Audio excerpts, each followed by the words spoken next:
नमस्कार, आप देख रहे हैं हल्ला बोल। आपके साथ मैं हूं अंजना ओम कश्यप। ये राधे राधे क्या है, कौन है ये राधे माँ और क्या इनकी दुकान पर ताला लगने का वक्त आ गया है? बहुत सारे गंभीर सवाल हैं। अंधभक्ति फैलाकर अपना कारोबार चलाने की धर्म के नाम पर आजादी होनी चाहिए या नहीं, इसी पर हम करेंगे चर्चा। कई खास मेहमान हमारे साथ जुड़ेंगे, लेकिन उससे पहले कौन से हैं वो 5 सवाल जिसके इर्द गिर्द आज हम ये चर्चा करेंगे। आरोपों में फंसी राधे माँ को धर्मगुरु मानना चाहिए? क्या राधे माँ भक्तों के विश्वास से खिलवाड़ कर रही हैं? क्या राधे माँ भक्ति के बहाने अश्लीलता फैला रही हैं? आरोपों के बाद क्या राधे माँ अंडरग्राउंड हो गई हैं? जो तस्वीरें आ रही हैं वो बताती हैं कि अश्लीलता फैलाई जा रही है। क्या राधे माँ धर्म के नाम पर अपना खजाना, निजी खजाना भरती चली जा रही हैं? क्या अंधभक्ति का वो फायदा उठा रही हैं?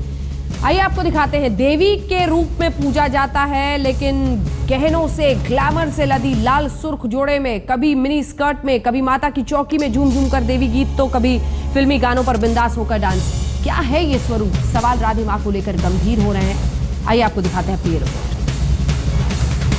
राधे माँ की भक्ति से मिलती शक्ति। राधे माँ का ये रूप देखकर दुनिया हैरान है। ये कैसी देवी? कहने को रूप देवी माँ का, और इस रूप में ऐसा लिबास और इतनी तड़क भड़क। इस सवाल पर बवाल बढ़ता ही जा रहा है। आरोप अश्लीलता फैलाने तक के लग रहे हैं।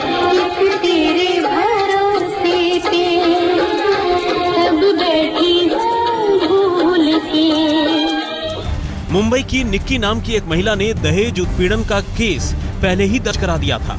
राधे माँ पर माता की चौकी के बहाने अश्लीलता फैलाने की शिकायत बाकायदा सबूतों के साथ पुलिस में दर्ज कराई गई है।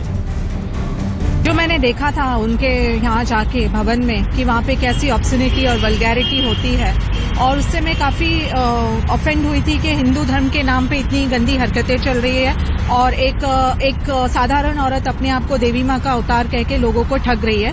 इसके लिए मैंने ऑब्सनिटी, वल्गैरिटी और लोगों को चीट करने के लिए एक कंप्लेन राइटिंग में दी है बोरीवली पुलिस स्टेशन को, और कमिश्नर को भी एक कॉपी मार्क की है। इन आरोपों पर अब तक राधे माँ कुछ कहने के लिए सामने नहीं आई हैं, लिहाजा पुलिस तैयारी में है पूछताछ के लिए। फाल्गुनी ब्रह्मभट्ट और निक्की से पुलिस ने बयान ले लिया है, और अब बारी है राधे माँ की। राधे माँ समेत गुप्ता परिवार के 6 लोगों से होगी पूछताछ। आरोप लगाने वाली महिला की शादी गुप्ता परिवार में हुई थी। पुलिस राधे माँ के घर जाकर आरोपों की जांच करेगी। शिकायत में भक्तों को गोद में बिठाने, उन्हें किस करने को लेकर आपत्ति जताई गई है। इन आरोपों पर पुलिस राधे माँ का बयान दर्ज करेगी। अगर राधे माँ बयान के लिए सामने नहीं आती हैं, तो पुलिस समन जारी करेगी, और इसके बाद भी अगर वो नहीं आती हैं, तो उनके खिलाफ लुकआउट नोटिस जारी होगा। राधे माँ पर कार्रवाई की प्रक्रिया शुरू हो चुकी है, मगर बहस इस सवाल पर भी शुरू हो चुकी है कि इतने विवाद और आरोपों के बाद भी राधे माँ को देवी रूप क्यों माना जाए। ये सवाल साधु संतों के समाज ने उठाए हैं। बहुत दुख का विषय है कि हमारे संत समाज में ऐसे फर्जी लोग हैं, जो ऐसे फर्जी राधे माँ जैसे फर्जी लोगों को महामंडलेश्वर बनाते हैं, और वो समाज में, देश में संस्कृति को जो है कलंकित कर रहे हैं। हम उसे संत मानते ही नहीं है, वो साध्वी हो ही नहीं सकती है। साध्वी के गुण धर्म, संतों के जो गुण धर्म है, वो हमारे भक्तमाल के संतों से सीखना चाहिए। छोटे कपड़े पहनना हमारे सनातन धर्म की विनाश का लक्षण है। ये इसके पीछे पैसों का तो लेन देन है ही है, लाखों करोड़ों में है। संत समाज ने खारिज कर दिया है। पुलिस कार्रवाई की तैयारी में है, तो राधे माँ का मायाजाल यूं कब तक कायम रहेगा? मुंबई से मुनीश चंद्र पांडे के साथ आज तक ब्यूरो। क्या है ये तस्वीरें? ये राधे माँ और जो 2 पहलू उनके दिखते हैं, जो 2 अलग अलग रंग दिखते हैं, आखिर इसके पीछे का सच क्या है, यही तलाशने की कोशिश करेंगे इस 1 घंटे में। ये भी जानने की कोशिश की अंधित भक्तों की भीड़ में जो अपने आप को देवी बताती हैं, उनका असली स्वरूप क्या है, और क्या ऐसे धर्म गुरुओं के दुकान जो चल रही है उस पर ताला लगना जरूरी है। हमारे साथ राहुल महाजन, जाने माने एक्टर, जुड़ गए हैं इस वक्त सीधे मुंबई से। किरण बेदी जी, पूर्व IPS अधिकारी, हमारे साथ जुड़ गई हैं। हमारे साथ फाल्गुनी ब्रह्मभट्ट जी हैं, जो कि याचिकाकर्ता भी हैं, वकील भी हैं। निक्की सिंह हमारे साथ, ऐसी एक याचिकाकर्ता मुंबई से जुड़ी हैं। मीनाक्षी शर्मा जी, मॉडल हमारे साथ यहाँ पर स्टूडियो में मौजूद हैं। हमारे साथ राजकुमार शास्त्री जी धर्माचार्य यहाँ पर स्टूडियो में मौजूद हैं। कुछ ही देर में हमारे साथ दीपा शर्मा प्रवक्ता शंकराचार्य की भी जुड़ेंगी। लेकिन सबसे पहले आपके पास आते हुए राहुल महाजन जी, ये दुकान बंद होने का वक्त नहीं आ गया है क्या? जूना अखाड़े ने इनको महामंडलेश्वर बनाया है। ये तस्वीरें जो आपने भी ट्विटर के जरिए सामने रखी हैं, क्या बताती हैं? क्यों अंधभक्ति में लोग हजारों की संख्या में ऐसी जगह पर पहुंचते हैं और देवी मानते हैं एक ऐसी महिला को जिसका असल स्वरूप ये है? क्या मानसिकता है? सबसे पहले इनको राधे माँ कहना, सुखविंदर कौर को, ये राधे और माँ शब्द का अपमान होगा। जो लोग अपने माँ बाप को वृद्धाश्रम में छोड़ आते हैं और बाहर के किसी और माँ बाप को बाबा और माँ बनाते हैं, ऐसे समाज ने अपने आप पे अंकुश लगाना चाहिए। तो ये समाज में जो लालच है कि रातों रात में हम कुछ बन जाए, हमारी समस्या शॉर्टकट में निकल जाए, हाँ। इस तरह से ये जो धंधा करने वाले बीच के लोग हैं, जो दलाल बोल सकता हूँ इनको, धर्म के दलाल बन गए, जो भगवान को हमसे दूर रखते हैं, अपने आप को भगवान बना रहे हैं, तो कहीं ना कहीं समाज का बहुत बड़ा दायित्व बनता है ऐसे लोगों को दूर करना। ये किरण बेदी जी, सबसे बड़ी दिक्कत यह है कि धर्म के एंगल से पूरे मामले को रंग दे दिया जाता है। उनके अंधभक्त सामने आकर कहने लगते हैं कि हमारी राधे माँ को तो आप टारगेट कर रहे हैं।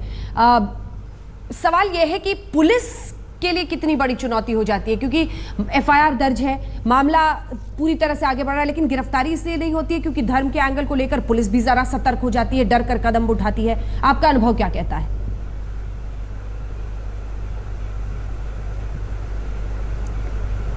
क्योंकि सरासर ये इग्नोरेंस है, इग्नोरेंस के आधार पर, अज्ञानता के आधार पर है, ब्लाइंड फेथ के आधार पर है। और अगर चीटिंग हो रही है, इस वक्त धोखाधड़ी हो रही है, तो पुलिस में अगर कंप्लेंट आती है तो पुलिस को जल्दी एक्शन लेना चाहिए, इसको कल्ट बनने से पहले। नहीं तो फिर कल्ट बन जाता है तो प्रॉब्लम ज्यादा हो जाती है।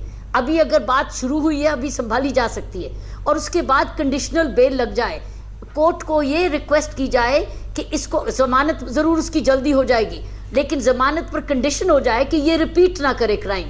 नहीं तो ऐसे लोग जमानत पर फिर से करते हैं, क्योंकि उनके लिए ये एंटरटेनमेंट है और एक सोर्स ऑफ बिजनेस है। तो कोर्ट का भी ये रोल होगा कि कंडीशनल बेल दे कि ये दोबारा रिपीट नहीं करेंगे क्राइम।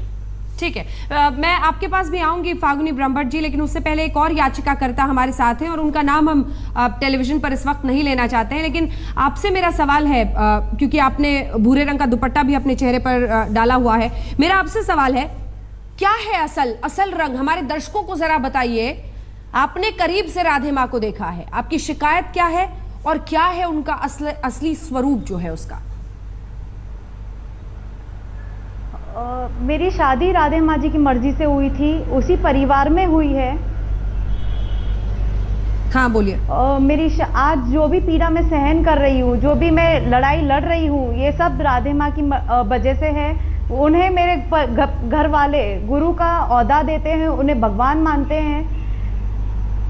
अगर वो सच में गुरु होती तो मेरे घर वालों को सही मार्गदर्शन देती। हाँ। आज मुझे कोर्ट कचहरी पुलिस स्टेशन में नहीं लड़ना पड़ता, मेरी सुनवाई वहीं हो जाती। हाँ, क्या करती है आज मुझे ये बहुत बड़ी लड़ाई लड़नी पड़ रही है। क्या लड़ाई है आपकी? क्या किया है राधे माँ ने?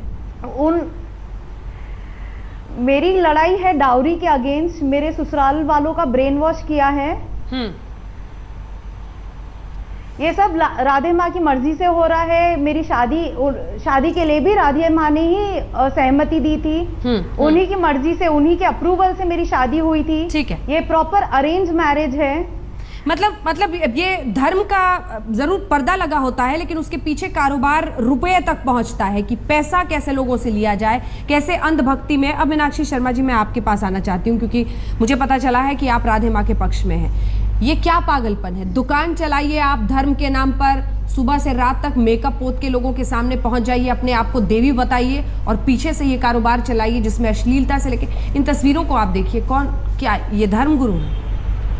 देखिए, मैं पहले अपना को क्लैरिफाई करना चाहूँगी, मैं किसी पक्ष विपक्ष में नहीं हूँ। जो थोड़ी बहुत मुझे जो मैं देख रही हूँ, जो मुझे टीवी चैनल्स के थ्रू ही जो मुझे समझ में आ रहा है, क्योंकि मैंने पर्सनली कभी नहीं मिली हूँ, जो भी मुझे दिखाया जा रहा है मैं टीवी चैनल्स के हिसाब से बोल रही हूँ। तो जैसे अभी आपकी याचिका करता है, उन्होंने कहा कि उन्होंने उनका ब्रेन वॉश किया है और जो भी किया है, आई मीन, तो मैं उसी के हिसाब से बात करना चाहूँगी। देखिए, धर्म को अश्लीलता, ये दोनों बहुत अलग अलग चीज़ें हैं। Religion is a different matter, लेकिन क्या होता है कि अगर हम अपने शास्त्रों को पढ़ें, शास्त्रों में हर चीज को एक बहुत अच्छे तरीके से दिखाया गया है, लेकिन जैसे जैसे टाइम बढ़ता रहा है, जैसे हम सतयुग से कलयुग से त्रेता युग से जो भी चलता है वो डिस्टॉर्ट होता जा रहा है, और हर दिन कुछ नया नया नया करके वो जो ओरिजिनलिटी जो रही थी, जैसे कि अगर महाभारत को देखें, अगर हम अपने हिंदू रिलीजन को देखें, हिंदू रिलीजन बहुत ग्लैमरस रहा है, लेकिन as the time is moving on उसके अंदर क्या किया गया, गलत तरह के फैक्ट डाल दिए गए हैं जो रियलिटी नहीं है। अगर हम अपने चारों हम ऋग्वेद पढ़ें, ये धर्मगुरु आपको मॉडिफिकेशन लग रही है, बाय प्रोडक्ट मॉडिफिकेशन बना दिया गया है, क्योंकि एक दिन जैसे कि क्या हम कहते हैं कि हर दिन इंसान एक नई सोच लेके आता है। दुकान पे ताला लगना चाहिए, नहीं लगना चाहिए? देखिए ये तो गवर्नमेंट का काम है, इसमें मैं कुछ नहीं कर सकती। I think madam Kiran Bedi हैं यहाँ पर, यहाँ पे मिस्टर राहुल महाजन है जिनके फादर एक बहुत अच्छी पॉलिटिकल फैमिली से बिलोंग करते थे। आई थिंक वो लोग ज़्यादा इस बारे में जानते हैं, because I am a model, तो मेरा तो बहुत ही लिमिटेड जो है इस बारे में रहेगा। चलिए ठीक है, मैं एक बार जल्दी से आपके पास आना चाहती हूँ फागुनी ब्रह्मभट्ट जी, क्या शिकायत क्या है आपकी राधे माँ के खिलाफ? देखिए, मैं थोड़ा इसको विस्तार में बताना चाहूँगी कि मेरे क्लाइंट्स हैं कुछ और मेरे जान पहचान के लोग जो मेरे पास कुछ दिनों पहले, कुछ महीनों पहले आए थे। उन्होंने मुझे ये कहा था कि हम राधे माँ के दरबार में जाते हैं और उधर काफ़ी मतलब धर्म के नाम पे अश्लीलता होती है। तो मैंने उनसे ये एडवाइस की, अगर आपको लगता है कि वहाँ धर्म के नाम पे ढोंग हो रहा है, तमाशा हो रहा है, अश्लीलता हो रही है, तो हम लोग इसकी कंप्लेन पुलिस को कर सकते हैं या एक कोर्ट में रिट पिटीशन फाइल कर सकते हैं और कोर्ट एक्शन लेगी इस पे और ऐसे लोगों पे रोक लगाई दी जाएगी। तो उन्होंने ये कहा कि देखिए फाल्गुनी जी, हम लोग तो मिडिल क्लास फैमिलीज से है, हम लोग इसमें ज़्यादा कुछ नहीं कर सकते। अगर हम लोग राधे माँ के खिलाफ कुछ कंप्लेन करते भी है तो हम लोग पे कोई दिक्कत आ सकती है। वो काफ़ी इन्फ्लुएंशियल है, पॉलिटिकली कनेक्टेड है और लोकल पुलिस स्टेशन में भी उनकी बहुत ही उनका दबदबा है, उनके लोग वहाँ हमेशा जाया करते। तो फिर मैंने उनकी बातों पे यकीन किया और मैं वहाँ गई और मैंने खुद एज अ लॉयर नहीं, एज अ इंडिविजुअल, क्योंकि मैं सोशल वर्क भी करती हूँ, तो मैंने वहाँ जाके वेरीफाई किया कि जो भी मुझे बोला गया वो सच है या नहीं। तो जब मैं वहाँ पर्सनली वहाँ पे गई तो वहाँ धर्म के नाम पे एक साधारण औरत अपने आप को इम्पर्सोनेट कर रही है एज अ देवी, वो गॉडेस की तरह तैयार होती है, एडवर्टीजमेंट्स बाकायदे दी जाती है लोगों को अट्रैक्ट करने के लिए। और वहाँ जाने के बाद मैंने यहाँ देखा, मुझे लगा कोई भक्तिमय संगीत होगा या प्रवचन होगा, वहाँ तो कुछ और ही तमाशा चल रहा था। वो आती है, खड़ी होती है, म्यूजिक चालू होता है, स्टार्ट होता है, फिर उनके सेवादार आते हैं वहाँ पे और गाइडलाइंस देते, ये करना चाहिए, वो करना चाहिए। फिर वो इशारों में मर्दों को अपने पास बुलाती है और उनको इशारों में ये कहती है कि मुझे उठाओ गोदी में। तो वो हिप से लेके वहाँ तक उठाते, अपने प्राइवेट पार्ट्स को एक दूसरे से टच करके इतनी भद्दी तरीके से वहाँ पे बिहेव करते, इतनी भद्दी तरीके से डांस किया जाता है, इतनी भद्दी तरीके से ये सब हुआ जाता है। मैंने तो देखा एक औरत उनके मुँह में पेड़ा जब उसने रखा तो उसने वो हाथ में उसके पेड़ा थूक के, वही गंदा सा पेड़ा, वो झूठा किया हुआ पेड़ा उस औरत को खाने के लिए इंसिस्ट किया। और वहाँ आप सब देख रहे हो किस तरह की अश्लीलता होती है। तो मैं as a person, as a lady, मैं काफ़ी ऑफेंड हुई कि जिस तरह की वहाँ पे अश्लील हरकतें होती। मैंने कंप्लेन की है पुलिस को और मैं चाहती हूँ कि राधे माँ सो कॉल्ड जो देवी माँ है उनके खिलाफ FIR दर्ज हो और उनके जो एसोसिएट्स है, जो ये धर्म के नाम पे जो बिजनेस बाकायदा दुकान खोल के बैठे हैं, इनकी दुकान को बंद करना चाहिए। किरण बेदी जी, बिल्कुल अंदर की बात बताई है हमें फागुनी ब्रह्मभट्ट ने। अब ये बड़ा कैच-22 सिचुएशन है। पुलिस जमकर जो अब खबरें आ रही है कि राधे माँ फरार है, फिर वो जी ये बात जो टेलीविजन, जी किरण जी, ये तो जो बात टेलीविजन पे आ रही है, ये तो सुओ मोटो पुलिस इसके ऊपर इंक्वायरी शुरू कर सकती है, बिल्कुल एज अ पब्लिक न्यूसेंस, क्योंकि पब्लिक न्यूसेंस भी हो रही है।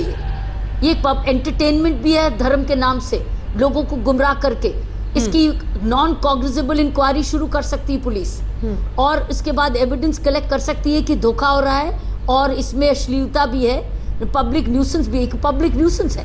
तो इसलिए मैं समझती हूँ कि पुलिस चाहे तो सुओ मोटो भी एक्शन ले सकती है। बिल्कुल बिल्कुल। और लेकिन पुलिस ऐसा क्यों नहीं कर रही है, अपने आप में एक सवाल है, क्योंकि ब्रह्मभट्ट जी ये भी कह रही हैं कि बहुत इन्फ्लुएंशियल महिला है, क्या इसकी वजह से? आपके पास मैं राजकुमार शास्त्री जी आना चाहती हूँ। जूना अखाड़ा ने मैं एक मिनट बीच में इंटरप्ट करना चाहूंगी। जी बोले बोले बोले बोले बोले। मैं एक मिनट बीच में इंटरप्ट करना चाहूंगी कि मैं एक लॉयर हूँ। मेरी कंप्लेंट को आज दे के 2 दिन हो गए हैं। मुझे तो बिना कंप्लेंट किए उन लोगों ने बुलाना चाहिए था, क्योंकि मैं एक आई विटनेस हूँ।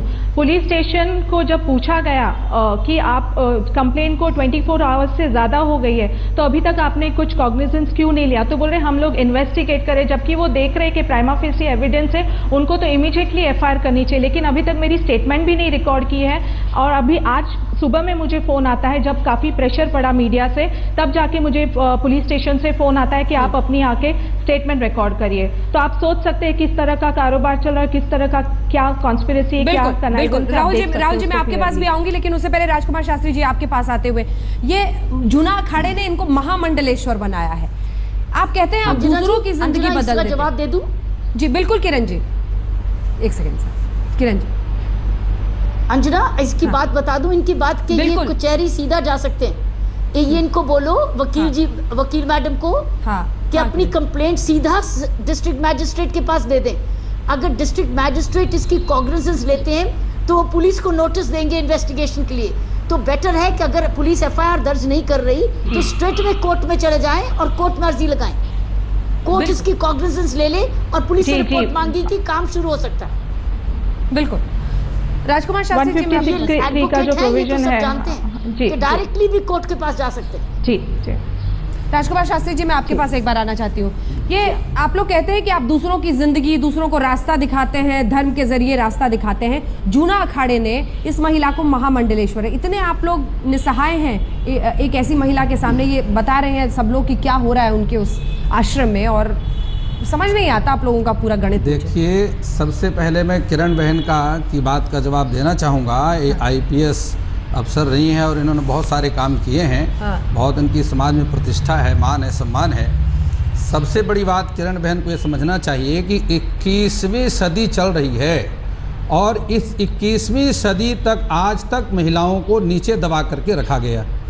अगर जूना अखाड़े ने राधे माँ को महामंडलेश्वर बनाया है तो ये पूरे देश की महिलाओं का सम्मान है। क्या इस बात को किरण बहन को नहीं समझना चाहिए? क्या जूना अखाड़े ने एक महिला का सम्मान करके और अपराध कर दिया, उन पर FIR होनी चाहिए? क्या महिला का अपराध करना, जहाँ पर सनातन धर्म में कहा गया है कि यत्र नार्यास्तु पूज्यन्ते रमन्ते तत्र देवता, जहाँ पर नारी का सम्मान होता है वहाँ देवताओं का निवास होता है। तो जूना अखाड़े ने अपराध कर दिया कि महिलाओं का सम्मान कर दिया। एक तरफ तो आप कह रहे हैं कि महिलाओं का अपमान हो रहा है, महिलाओं का अपमान हो रहा है, सरकार को काम करना चाहिए। इस पर संतों ने, महात्माओं ने काम करके आगे बढ़ करके महिलाओं के सम्मान को उठाया, तो इसमें संतों का अपमान हो गया जिन्होंने उसको महामंडलेश्वर बना दिया। किरण जी इस पर रिस्पॉन्स दीजिए। मैं आ रही हूँ आपके पास, मैं आ रही हूँ, उसके बाद फौरन आऊंगी। किरण जी उसके बाद राहुल जी, आप दोनों इसका जवाब दीजिए। किरण जी। धर्मगुरु जी, मैं आपका आदर करती हूँ जो आप कह रहे हैं, लेकिन आप प्लीज अंधविश्वास को नहीं, महिला का सम्मान करना अंधविश्वास है। किरण बहन, मैं आपसे बात पूछ रहा हूँ, क्या अगर एक महिला को उन्होंने महामंडलेश्वर बना दिया जूना अखाड़े ने, तो इसमें अंधविश्वास कहाँ से आ गया? अंधविश्वास क्या सम्मान करने को, महिला के सम्मान करने को अंधविश्वास मानती हैं आप? इसमें लोग बड़े गुमराह होंगे। महिला को महामंडलेश्वर सम्मान करने में लोग गुमराह होंगे। महिला का सम्मान, तो आप क्या चाहते हैं? महिलाओं का अपमान होता रहे समाज में? ये पुरुष के खिलाफ हो सकता है। 21वीं सदी आ गई, अब तो महिलाओं का सम्मान करने दीजिए। क्या 21वीं सदी में भी महिलाओं का सम्मान नहीं होगा? एक बार जवाब सुन ले, फिर मैं सबसे जवाब लेती हूँ आपकी इस बात पर। हाँ, मैं बीच में बोल सकती हूँ? बिल्कुल बोल सकती हैं, बोलिए। मैं यही कहूंगी धर्मगुरु जी, मैं धर्मगुरु जी को ये आपको जवाब ये देना चाहती हूँ कि महिलाओं का सम्मान होना चाहिए और ज़रूर होना चाहिए, लेकिन राधे माँ जैसी महिलाओं का सम्मान नहीं होना चाहिए जो अश्लीलता फैलाती है। आप सोसाइटी में गलत मैसेज दे रहे हो। वो संत भी नहीं है, ना वो सन्यासी है, वो गृहस्थ है। वो सन्यासी नहीं है। अगर वो उनमें जरा भी दैवी शक्ति है, उनको बोलिए दुर्गा चालीसा का पाठ बिना देखे बोल के बताइए। आप गलत मैसेज दे रहे हो सोसाइटी में, आप लोगों को गुमराह कर रहे हो। आप इस तरह से नहीं, अश्लील हरकतें करने वाली महिलाओं के साथ ये सम्मान नहीं होना चाहिए। उनको तो जेल भेजा जाना चाहिए, उनके ऊपर कार्रवाई होनी चाहिए। आप लोगों को गुमराह मत कीजिए, आप गलत बात मत करिए। तो नाचना क्या समाज का अश्लील हरकत है क्या? नाच तो 64 विद्याओं में एक महाविद्या है। भगवान शंकर ने नाच किया, माता पार्वती नाचती है, भगवान कृष्ण ने रासलीला रचाई। तो क्या अगर वो नाचती है तो वो अश्लील हरकत है? रासलीला एक प्योर फॉर्म था, एक प्योर फॉर्म था। रासलीला प्योर फॉर्म था। बेबी डॉल के गाने पे एक अश्लील गाना है। छोटे बच्चे भी, अच्छी घर की औरतें भी 10 बार सोचती है अश्लील गानों पे डांस करना। ये अपने आप को देवी माँ का अवतार बोलती है। वहाँ पर हरे रामा हरे कृष्णा का एक भजन चल रहा था, वो हरे रामा हरे कृष्णा के भजन में नाच रही थी। ये जो गाना किया गया है ये डमी गाना है। ये बाहर से इसकी आवाज बिल्कुल नहीं है, बिल्कुल नहीं शास्त्री जी, बिल्कुल नहीं। आप गलत मिसगाइड मत कीजिए लोगों को, मिसलीड मत करिए, ब्रह्मभट्ट जी आप गलत बात मत करिए। एक सेकंड ब्रह्मभट्ट जी, जरा सा एक सेकंड। वो जो याचिका करता है वो बोलना चाह रही है, आप बोले, आप बोले। मेरा सवाल ये है कि मैं भी एक महिला हूँ, राधे माँ के दरबार में मुझे न्याय क्यों नहीं मिला? आज मुझे क्यों कोर्ट में लड़ना पड़ रहा है? ये मेरा सवाल है। बिल्कुल राहुल, अगर वो गुरु है तो मुझे न्याय क्यों नहीं दिया? मेरा पूरा परिवार उनको मानता है। राहुल महाजन जी, कई ऐसे धर्मगुरु हैं जो ये कह रहे हैं कि वो महिला है इसलिए उनको टारगेट किया जा रहा है। एक पूरा कारोबार ऐसा चलता है धर्मगुरुओं का, उनके खिलाफ कोई नहीं बोल रहा है, महिला है इसलिए उनको टारगेट कर रहे हैं आप। और रासलीला कहते हैं कि ये तो प्राचीन काल से हो रहा है हिंदुस्तान। एक बात है तो मैं भी एग्री करना चाहूंगी कि अगर देखा जाएगा वो डांस करते, कि मैं वहाँ पे कभी गई नहीं हूँ, लेकिन वो डांस करती हैं तो पहली बात गलत है कि महिला और पुरुष भेद करना, क्योंकि भगवान शंकर ने डांस किया, बल्कि डांस करना तो एक विद्या है। बिल्कुल एक होनी चाहिए, वो एक विद्या है। लेकिन वहाँ पे वही मुझे यही लगता है कि भाई एक टाइम एक जन बात कीजिए। एक सेकंड राहुल जी, संसद नहीं है ये। मैं अपना पॉइंट बोलूं? हाँ बोलिए। हाँ, मैं अपना बिंदु कहता हूँ। पहली बात है, स्त्री और पुरुष में भेद मत कीजिए। भगवान शिव और पार्वती अर्धनारी नरेश्वर है, अर्धनारी नरेश्वर, तो स्त्री पुरुष से कोई फर्क नहीं पड़ता है। और किरण जी को ये कह रहे थे धर्मगुरु जो है, किरण जी ने जो काम किया है वो करोड़ों मर्द नहीं कर सकते हैं। उन्हें तिहाड़ जेल जैसी जगह को सुधार। एक एक करके प्लीज, एक एक करके बोलिए। हाँ, किसी तकनीकी खराबी की वजह से राहुल महाजन की आवाज लगातार नहीं आ पा रही है, लेकिन एक बार फिर से उनके पास जाने की कोशिश करेंगे। हमारे साथ यहाँ पर मौजूद कई मेहमान हैं जो ये भी मानते हैं कि महिला है इसलिए उनको टारगेट किया जा रहा है। जूना अखाड़ा ने अगर महामंडलेश्वर बनाया है तो ये गौरव की बात होनी चाहिए। राहुल महाजन जी, मेरा सवाल आपसे है। राहुल महाजन जी हैं क्या हमारे साथ? राहुल महाजन जी, मेरा सवाल आपसे है कि इतना आसान भी नहीं है जितना नजर आ रहा है, और इसको क्रिटिसाइज किन्हीं वजहों से वो हमारे साथ इस वक्त नहीं है। ये इतना आसान भी नहीं है, आप भी जानती हैं फागुनी ब्रह्मभट्ट जी कि ये इतना आसान भी नहीं है। अंधभक्ति में लोग डूबे होते हैं। आज भी हजारों ऐसे लोग आपको मिल जाएंगे जो खड़े होंगे और कहेंगे कि यही भगवान है, यही देवी है। फिर ऐसे लोगों का इलाज कर पाना बड़ा मुश्किल होता है।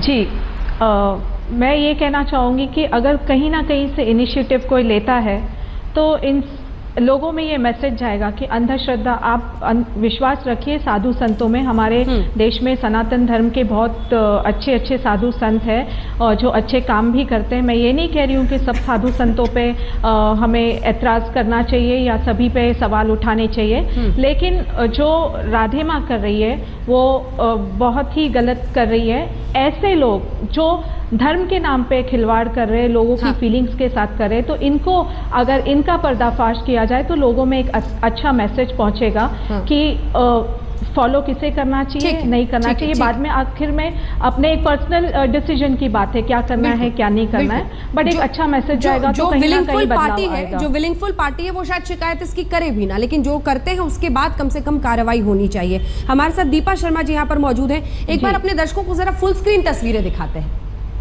राधे माँ की फुल स्क्रीन तस्वीरें दिखाते हैं। ये देखिए, एक अलग ही ढंग है, तरीका देखिए, मेकअप ऊपर से नीचे तक, फूल के पंखुड़ियां उन पर बरसाई जाती हैं,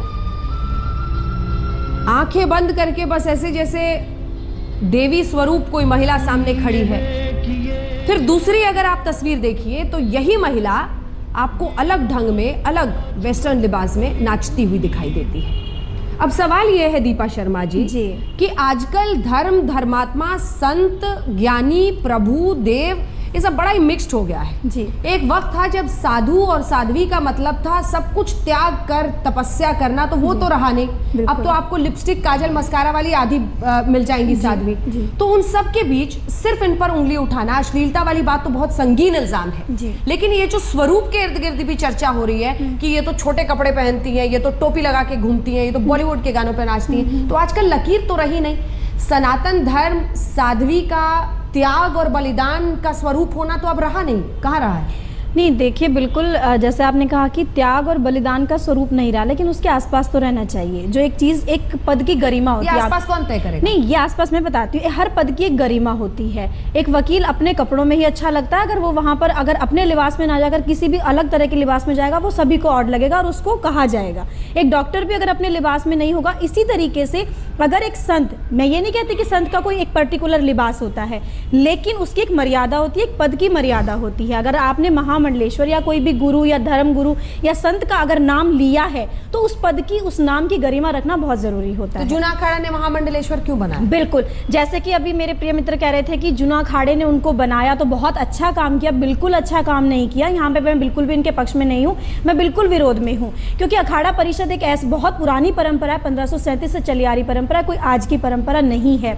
अगर अखाड़ा परिषद किसी को भी महामंडलेश्वर बनाता, अगर किसी महिला का ही चयन करना था, राजकुमार शास्त्री जी से मैं पूछना चाहूंगी, वो कह रहे हैं कि किसी महिला को बनाकर उन्होंने इस क्षेत्र में पहला कदम उठाया, तो इस क्षेत्र में बहुत सी ऐसी महिलाएं हैं जो बहुत इस सामाजिक क्षेत्र पर काम कर रही है, धार्मिक क्षेत्र पर काम कर रही हैं, और वाकई वो साध्वी हैं, वो समाज से दूर होकर संन्यास लेकर अच्छे बुरे। लेकिन कल तक तो इनको भी सब साध्वी मान रहे थे ना, जब तक ये पिक्चर्स नहीं आई थी, जब तक ये वीडियो नहीं आया था बॉलीवुड पे। आपने भी अभी थोड़ी देर पहले एक सवाल, पीछे क्या होता है लोगों, आप समझ नहीं पा रहे हैं, ये बहुत भयावह तस्वीर है, लोगों का विश्वास उठ रहा है। नहीं, बिल्कुल बिल्कुल, ये जो पाखंड है, ये पाखंड का ड्रामा, हमेशा से कई ऐसे बाबा आए हैं जिनकी तस्वीर साफ हुई है, लेकिन ये सिर्फ कह देना कि ऐसे बहुत लोग हैं जिनको आप, ये जो महिमा मंडन होता है, ये अपने आप में एक बीमारी है। नहीं, बीमारी है, बिल्कुल बीमारी है। भगवान क्यों बनते हैं? नहीं, बिल्कुल, जिसके पास धर्म गुरुओं को बीमारी क्या है भगवान बनने की? जिसके पास वो है, वो धर्म गुरु। आज की डेट का जो एक फंडा है वो ये बन गया कि जिसके पास पैसा वो धर्म गुरु बन सकता है। जगुआर और बड़ी बड़ी गाड़ियों में घूमना, अच्छे एसी रूम्स में रहना, संन्यास से तो बहुत दूर की बातें हो गई है। संन्यास का मतलब होता था अपने सुख को त्याग देना, यानी हर तरीके से आप किसी भी परिस्थिति में एडजस्ट हो जाना, वो संन्यास होता था। लेकिन आजकल वो चीजें नहीं रही हैं। हाँ, शास्त्री जी देखिए, मैं एक बात बहुत स्पष्ट करना चाहूँगा कि विवाह का एक मंत्र है कि साधु भवान आस्ताम अर्चिष्यामो भवंतम, जिसका मतलब है साधु पुरुष। साधु का मतलब यहाँ भगवा वस्त्र से नहीं है कि अगर राधे माँ ने भगवा वस्त्र नहीं पहने इसलिए वो साधु नहीं है, अगर भगवा वस्त्र पहन ले तो साधु हैं, ऐसा नहीं है। साधु मन से हुआ जाता है। श्रृंगार की जहां आप बात कर रहे हैं, तो श्रृंगारम प्रिया विष्णु, जैसे जलधारा भगवान शिव को प्रिय है, वैसे भगवान विष्णु को श्रृंगार प्रिय है। तो इसलिए जो वैष्णव संप्रदाय के लोग हैं वो निश्चित रूप से श्रृंगार करके भगवान को प्रसन्न करते हैं। एकादशी महात्म्य भगवान के सामने नाचने का और श्रृंगार करने का महात्म लिखा हुआ है। तो इसलिए इस प्रकार की, देखिए संसार है, ये यहाँ पर मित्र कम है, शत्रु ज्यादा है। तो जैसे वाले लोग हैं। एक बात छोटी सी काटना चाहूंगी कि भगवान के सामने नृत्य करने में और दुनिया के सामने नृत्य करने में दोनों चीजों में फर्क होता है। संत को हर जगह भगवान, जो हर जगह भगवान को देखता वही संत है। केवल मंदिर में देखने वाला, जिसको केवल मंदिर में भगवान दिखाई पड़ते, इसके अलावा कहीं भगवान के दर्शन ही नहीं होते, मैं तो आप क्या कहते हैं कि आपको राधे माँ में भगवान दिखते हैं? आप क्या कहते हैं? बिल्कुल निश्चित रूप से, अगर उनकी, देखिए ये अपनी दृष्टि है। एक सेकंड, क्या दिखते हैं आपको? भगवान दिखते हैं। जैसी दृष्टि वैसी सृष्टि। अगर आपकी दृष्टि, घुमाइए मत सर, एक सेकंड घुमाइए मत। क्या दिखती है आपको? राधे माँ क्या लगती है? भगवान? मैं राधे माँ मुझे भगवान नहीं लगती। मैं कह रहा हूँ अगर राधे माँ हर जगह नृत्य करती है, तो मैं कह रहा हूँ कि उनको भगवान के सामने नाचने का मत। अगर उनको हर जगह भगवान के दर्शन होते हैं तो उसमें नाचने में महत्व। एक बार फिर से मैं चाहती हूँ फागुनी ब्रह्मभट्ट जी आपके पास, फागुनी ब्रह्मभट्ट जी मैं एक बार फिर से आपके पास आना चाहती हूँ। मैं चाहती हूँ कि आप जो सच आपने अपनी आंखों से देखा है, हमारे दर्शकों को फिर से आप बताएं, आखिर क्या है इस राधे माँ का सच? बात का कोई महत्व नहीं है, क्योंकि ये उनसे अपने साथ में ईर्षा द्वेष निकाल रहे हैं। महत्व क्यों नहीं है? महत्व क्यों नहीं है? क्योंकि उन्होंने इनका रिश्ता कराया, इनका विवाह फेल हो गया। नहीं, इनका रिश्ता नहीं कराया, मिक्स मत कीजिए, मिक्स मत कीजिए। ये उनके ऊपर जो है उंगली ये लॉयर है। एक मिनट, ये तो बुराई करेंगे। एक एक करके बोलिए प्लीज। अपना पर्सनल विवाद उठा रही है उनके सामने। गलत बात है, उनका जीवन खराब हुआ, विवाह खराब हो गया। आप कैसे कह रहे हैं कि उनका विवाह खराब हुआ, दूसरों को भी खराब? ब्रह्मभट्ट जी, एक सेकंड सर, 2000 से ज्यादा जो है डिवोर्स के केस पड़े हुए हैं। ब्रह्मभट्ट जी, सबका जीवन जो है क्या राधे माँ ने खराब कर दिया? फागुनी जी। शास्त्री जी, मैं आपसे सवाल करना चाहती हूँ, सन्यासी लेकिन आप अपना पर्सनल ईर्ष्या, द्वेष, लड़ाई झगड़ा उनके साथ में दुश्मनी निकाली। मैं आपके प्रश्न का कोई जवाब नहीं दूंगा। एक मिनट ना, आप सुनो मेरी बात। मैं ना ही राधे आप मुझे बताइए मेरी क्या पर्सनल दुश्मनी है? क्या मैं राधे माँ की फॉलोवर हूँ? वकीलों का जितना हाथ है, जितने डिवोर्स हो रहे सारे वकीलों के कारण हो रहे हैं। आप डिफेमेटरी स्टेटमेंट्स मत कीजिए, आप डिफेमेटरी स्टेटमेंट्स मत कीजिए। आप पूरे हमारे प्रोफेशन पे धब्बा मत लगाइए, उंगली मत उठाइए, प्लीज उठाइए मत। आप सबको कलंकित कर रहे हो। प्रोफेशन पे आप उंगली मत उठाइए। वकीलों का पेशा नहीं है दूसरों को बदनाम करना। मैं एक आई विटनेस हूँ, मैं एक आई विटनेस हूँ। आप इस तरह की, अगर आपके ऊपर किसी ने उंगली उठा दिया तो गलत कर रहे हैं। आवाज उठाने से राधे माँ की अश्लीलता नहीं छुपेगी। आप सच बताइए दर्शकों को, आप सच बताइए, क्योंकि सबसे बड़ा कंसर्न यही है कि पुलिस कार्रवाई क्यों नहीं कर रही है। मैं वो एंगल किरण जी से आगे पूछना चाहती हूँ। सबसे बड़ा जो सच आपने अपनी आंखों से देखा है, आप एक लॉयर हैं, आप डायरेक्टली अग्रीव्ड भी नहीं है, इसलिए आपका जो सच है वो बहुत महत्वपूर्ण है। बताएं आप फागुनी पाठक। मैं ये कहना चाहूंगी कि मैंने जो देखा उनको समझना चाहिए, और ये मैं बोलना चाह रही हूँ कि मैं किसी पब्लिसिटी के लिए नहीं कर रही हूँ, क्योंकि मेरे प्रोफेशन में मेरी काफ़ी अच्छी स्टैंडिंग है और मैं अच्छे फैमिली से बिलोंग करती हूँ, और मैं हर किसी के ऊपर आक्षेप नहीं लगा रही हूँ।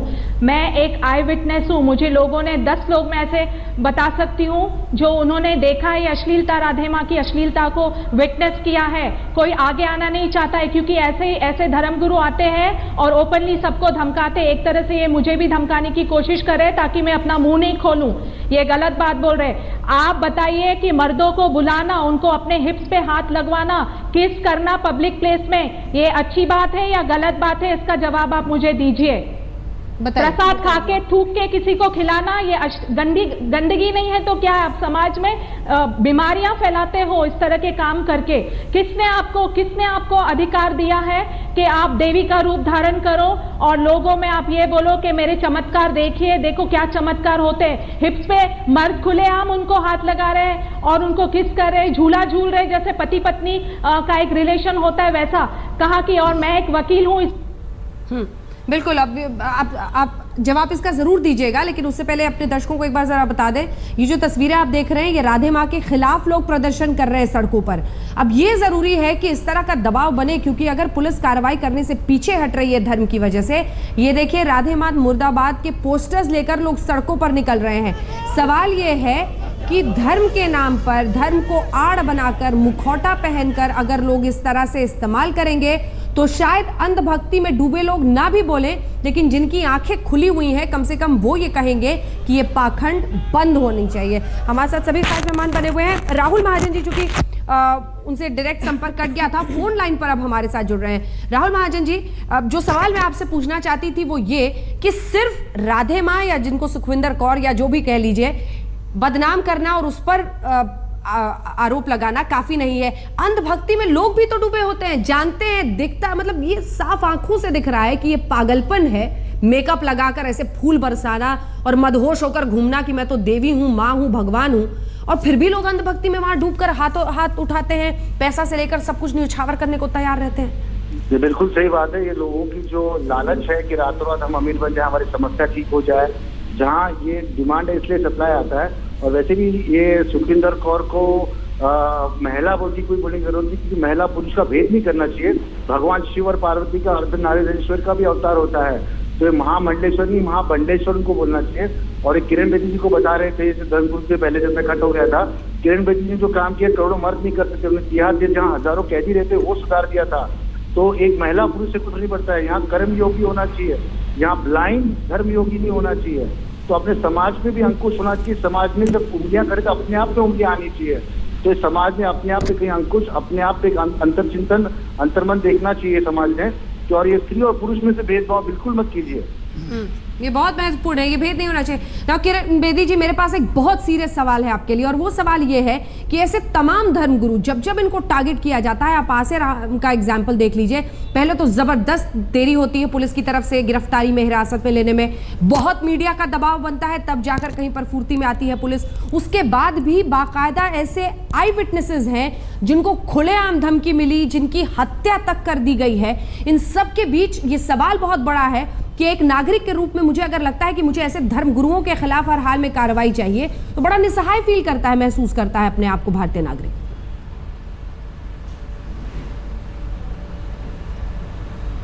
इसीलिए आपके जो पैनल पे एडवोकेट हैं, लेडी एडवोकेट, उनको चाहिए कि ये ऐसी कंप्लेंट्स इकट्ठी करके, चाहे 2 हो 3 हो 1 हो, कोई फर्क नहीं पड़ता, लेकिन अगर ज़्यादा है तो और भी अच्छी बात है, कोर्ट में डायरेक्टली एप्लीकेशन लगाएं। क्योंकि पुलिस अगर डिले कर रही है किसी कारण, तो उनको डायरेक्ट एप्लीकेशन जब कोर्ट देंगे, और अगर कोर्ट ने कॉग्निजेंस ले ली तो पुलिस को डायरेक्शन दी जा सकती है फॉर इन्वेस्टिगेशन। तो मैं समझती हूँ कोर्ट डायरेक्शन दे सकती है, इसमें कोर्ट हेल्पलेस नहीं है। इस वक्त थोड़ी प्रोएक्टिविटी चाहिए पुलिस की भी और जुडिशरी की, ताकि ये बात बढ़ ना जाए, ये समस्या बढ़ ना जाए। जैसे मैं दूसरों के नाम नहीं लेना चाहती, दूसरे नाम कई प्रॉब्लम्स बढ़े हुए हैं, और कहाँ तक पहुंची प्रॉब्लम्स, और उनकी करोड़ों करोड़ों की प्रॉपर्टी है जो पब्लिक मनी है। आफ्टर ऑल वो पब्लिक की मनी है, वो आज सील्ड भी है, अनयूज्ड भी है, अनयूटिलाइज्ड भी है, जमीनें एनक्रोच्ड हैं। तो मैं कहूँगी कि ये मेरी रिक्वेस्ट है आपके पैनलिस्ट एडवोकेट को कि ये सारे आरोप हिंदू धर्म गुरुओं के ऊपर ही लगाए जाते हैं क्या? सारे जितने अपराध हैं ये हिंदू धर्म गुरु ही कर रहे हैं। आज तक किसी मुस्लिम धर्म गुरु को, आज तक किसी ईसाई धर्म गुरु को, आज तक किसी सिख धर्म गुरु को पकड़ा गया? वक्त की कमी है, आप सबसे एक लाइन में जवाब। मीनाक्षी जी जल्दी से, क्या ये देवी है, क्या ये महिला है, संगीन इल्जाम है, सलाखों के पीछे जाना चाहिए, हाँ या ना? आई थिंक महिला लगती है तो महिला तो है, वो देवी है नहीं है वो मुझे नहीं पता, क्योंकि कहते हैं ना चमत्कार को नमस्कार है, जब तक वो कुछ चमत्कार करके नहीं दिखाएंगे तो नमस्कार कैसे किया जाएगा? शास्त्री जी निश्चित रूप से वैष्णव धर्म है, सनातन धर्म है, यहाँ पर महिला को लक्ष्मी का रूप माना गया है, इसमें कोई संदेह ही नहीं है। किरण बेदी जी कंक्लूडिंग लाइन, एक लाइन में मैम। ये इनका मामला इमीडिएटली कोर्ट में जाना चाहिए। कोर्ट चाहे सलाखों के पीछे भेजे ना भेजे, जमानत पर कंडीशनल कर दे कि ये पखंड बंद करें। बिल्कुल, बहुत बहुत शुक्रिया आप सभी का हमारे साथ। पुरुष और औरत से कोई मतलब नहीं, हिंदू या मुसलमान धर्म से कोई मतलब नहीं, बिल्कुल मतलब कोई धर्म नहीं, कोई लिंग नहीं। पाखंड के नाम, पाखंड जो भी करेगा अंधभक्ति का इस्तेमाल करके लोगों को जेल जाना पड़ेगा। आप देखते रहिए आज तक।